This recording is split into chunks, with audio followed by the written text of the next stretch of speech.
Alright, this video is called Whatever the Mind Can Believe and Conceive, It Can Achieve.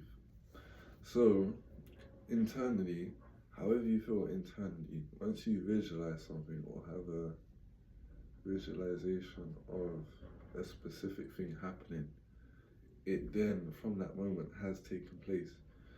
But what you can do to ensure it takes place quicker is you can have this visualization, or you can get into a deep state of meditation and create a visualization or have a visualization. And you could imagine someone close to you congratulating you about what you achieved. And because you can see this in your mind as a visualization, you can assume that this visualization is real and already taken place. Now, because you assume that, the more you feel it and the more you say it to yourself, the more emotionally intense you're going to feel with it. Now, highs and lows are normal. So by you repeating this memory, obviously you're not going to feel as excited, let's say 20 minutes later, as you would in the first minute or in the first 5 minutes or even the first 10 minutes. Because naturally, where you've done it and you're now used to this, your brain is not going to feel as excited as it was the first time because it's now used to that. So because you're now used to it, it's expected. So what's expected is going to keep happening because it's expected. And there's no importance to it because it's expected. You get what I'm saying? But whereas the first time it might be more important because that was the first time. But after that, there's no importance because now you're used to it. This is what is expected to keep happening. So, whatever the mind can believe and conceive, it can achieve. So, through seeing this visualization, by you internally now shifting to the version of yourself where that visualization has already taken place, you can then, from operating as that version of you where it's already taken place, you then do your actions as that version of yourself, because you know now that that version exists and you identify it or assume that you identify it as it, because you assume the visualization is real and already taken place. So because of that, and you've emotionally intensely experienced it, so you also know how it feels, but it feels just as real. So then it already has taken place. You just now, because you're operating as that version of yourself consciously and do your actions through that version of yourself, because you're now this new version of yourself, it's a new cause, and because there's a new cause, there's a new effect. But the new cause is you internally shifting frequency first, which then creates a new effect in the actions. So you then get new results in your actions. That's the new effect. So that's the effect part of it. So because now you change the cause, the effect changed. Does that make sense? But again, whatever the mind can conceive, it can achieve. So once you have that visualization or you have that memory of someone you know close to you or a significant other or a lover congratulating you, because you now have seen it and pictured it in your mind vividly, the more you focus on the memory, the more vivid the memory will become. So the more vivid the memory will become, the more you can picture what it looked like, what it smelled like, what the day was like, all these things. Obviously, you don't have to go into that much detail because it's a quick 5-second congratulation by whoever is congratulating you or praising you.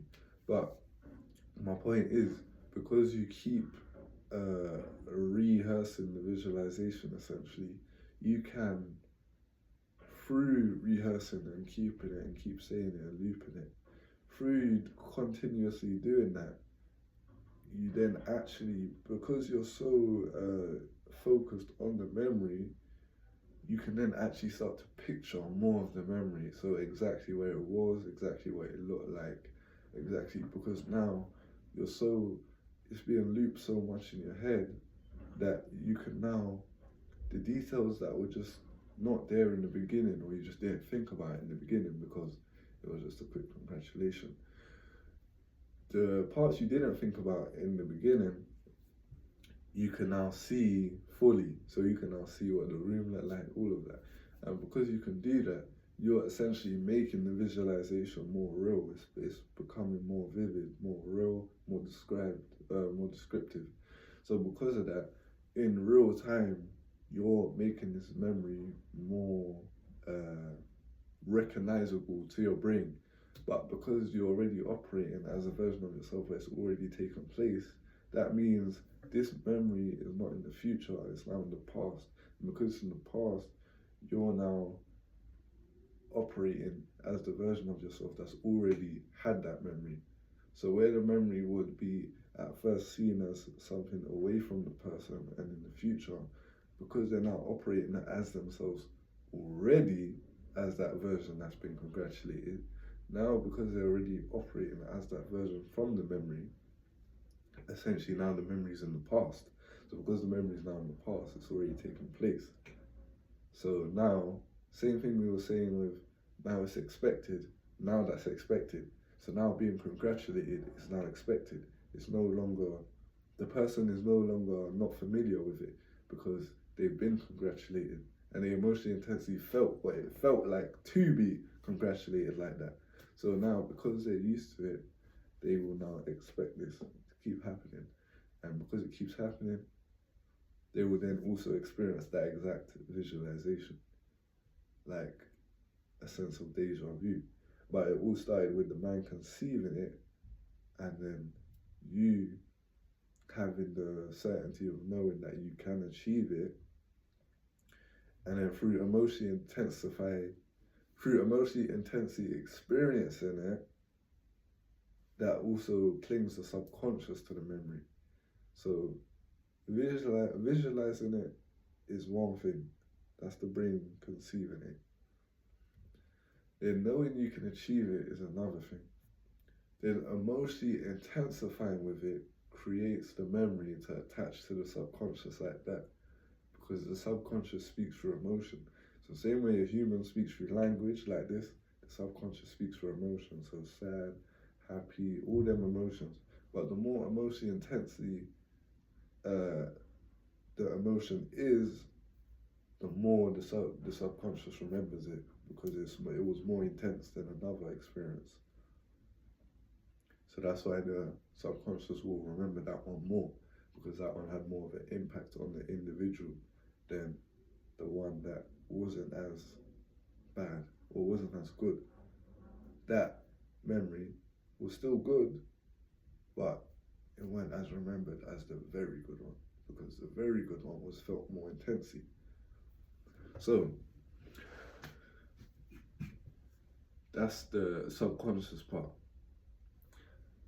Now, because of all three of them operating together, the mind then believes it.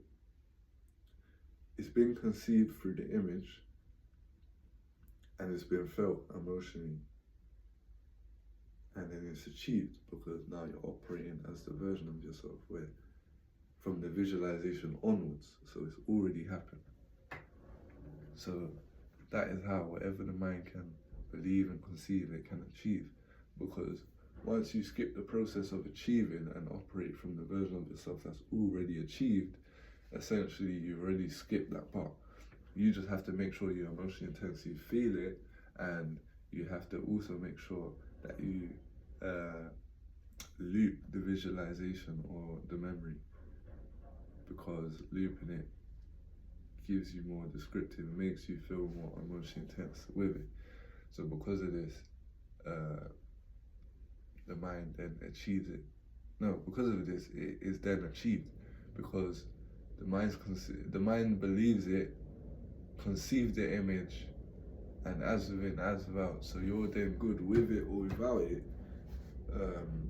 It then is achieved because now you're operating as the version of yourself that's already achieved it. But the difference is when you're achieving stuff, you don't need external validation. So you don't need signs from the universe. Obviously, you can create your own synchronicities and signs, but you don't necessarily need them because it's all about internally feeling, internally. So knowing internally before it happens that you're already congratulated, that you're already celebrated, that you're already important, that you're already valued, all these things. Knowing it internally, even when it doesn't straight away happen externally, you're not bothered because you know internally, well, I'm already that version of myself. The subconscious obeys. So once you say, I am that version of myself, you already are that version of yourself because the subconscious obeys. So because you're already that version of yourself now, it's already taken place. So you just have to, with certainty and detachment, knowing that now it's already taken place because you're that version of yourself that you assume you are, you just then go through life. And even when, let's say, life is going one way, or not in the way the person thinks, or it's expected to, the person has to stay grounded and neutral internally because, you know, even though the illusion realm is showing me that it's not that, internally I know it is that. And because you know it is internally, internal reflects external. So because you know it internally, it will eventually reflect externally regardless. Because external is the realm of the illusion, physical is the realm of the illusion. So its purpose is to, when someone, let's say, feels like they're doing good, reality can make it seem like, or find a way to try and make them seem like it's not, or it's not as good as they thought, because reality is a realm of illusion. So it might not do that, but it can do that. It's capable of doing that. So to save the hassle, by you already knowing internally you're that version of yourself, it then defeats the purpose of reality, because reality then can't have nothing over you, because internally you already know you have it. So because you already know you have it internally, there's no validation externally. So therefore you don't need to go to reality for validation, because you're your own validation and the subconscious obeys you. So once you validate to yourself that you are that version of yourself, you are that version of yourself. You don't need no validation, you don't need no signs externally unless you create them, or you create your own synchronicities, or you create your own something that has significance to you. But other than that, once you tell yourself you are that internally, you are. So that is whatever the mind can believe and conceive, it can achieve.